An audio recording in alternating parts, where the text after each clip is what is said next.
আল্লাহর হাবিব সাল্লাল্লাহু আলাইহি সাল্লাম হাদিসে কুদসির মধ্যে এসেছে, আমার আল্লাহ বলেন রোজা হলো আমি আল্লাহর জন্য, আমি আল্লাহ নিজের হাতে বান্দারে পুরস্কার দিব।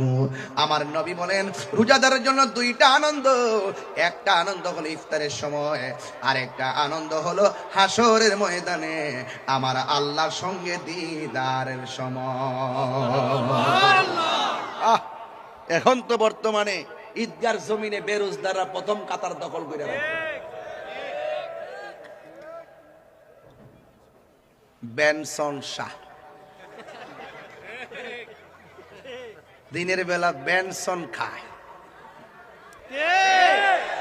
ঈদের দিন সবার আগের যে ফার্স্ট কাতারে ইমাম সাহেব রে ইমাম সাহেব নামাজ করার সময় শুরু হইব, ইমাম সাহেব কয় আরে বাটফা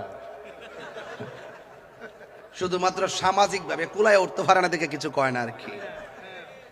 আর আমার মতন যদি দেরে বেড়া হইতো, আমি যেমন ঈদগার মধ্যে কথা কই, এই লাশ সারা শরম সারা দিনের বেলা খায় ইজ্জত আইছস, এক মাস রোজা রাখস নাই, তুমি না দেখাইতাছি আর কি, রাগ করো না। আমি তো ধরলো সমস্যা না জানে কিরে দৌড়ছি রে।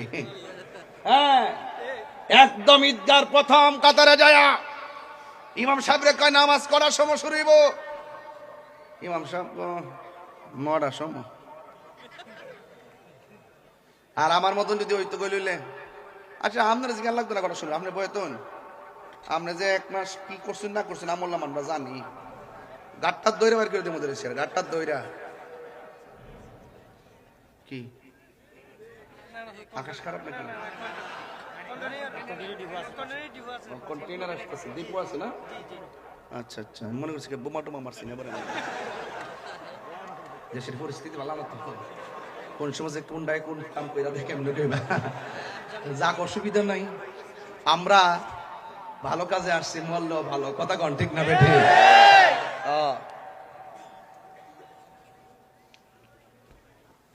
আমি যদি একটু ডাইনে বামে কথা বলি আপনার কষ্ট পান নাকি? তো যারা রোজা না রেখে ঈদগাহ যায় এদের কি লাজ আছে, শরম আছে, হায়া আছে? ওর যদি লজ্জা থাকতো কোনোদিন ঈদগাহর ময়দানে যাইতো না। কথা বলেন ঠিক না বেঠে? ধাক্কা মেরে বাইর করে দেওয়ার দরকার, তার বলার দরকার রোজার মাসের সিয়াম সাধনার পর ঈদগাহর মাঠ কেবলমাত্র রোজাদারের জন্য, বেরোজদারের জন্য কোনো ঈদ নাই। কথা বলেন ঠিক না বেঠে? হাসরের মাঠে আল্লাহ বের করে দিবেন, হাসরের মাঠে ইন্নাল্লাহা লা ইয়াস্তাহি আইয়াদরিবা মাসালাম্মা বাউদাতান ফামা ফাওকাহা, হাসরের মাঠে আল্লাহ পাক লজ্জাবোধ করবেন না, বলবে বের হয়ে যা। আজকের মাঠে রোজাদারদের সম্মান আমি আল্লাহ বাড়াই দিব। হাসরের মাঠে বান্দার বলে আল্লাহ পানি দাও গলা শুকাই গেছে। আল্লাহ রাব্বুল আলামিন ডাক দিয়ে বলবে হ্যাঁ ফেরেশতারা সবাই পানি চাইছে, সবাইকে পানি দেওয়া যাবে না, দুইটা ভাগ করো বান্দাদেরকে। দুইটা ভাগ করার পর এক শ্রেণীর মানুষকে আল্লাহ পানি দিবে, কি পানি জানেননি? জাহান্নামের পুজোর পানি দিবে।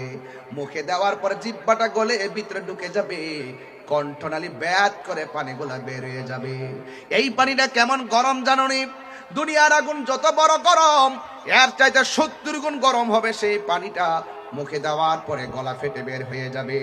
আর এক শ্রেণীর বান্দা আছে আলাদা করে আল্লাহ দাঁড় করাইয়া এমন একটা পানি দিবে যে এই পানিটা মধুর চাইতে আরো মিষ্টি, বরফের চাইতে আরো স্বচ্ছ, এত সুন্দর পানি দুধের চাইতে আরো সাদা, এমন পানি দিবে যে পানিটা এক ফোঁটা পান করলে জিন্দেগিতে আর পানি তৃষ্ণা লাগবে না।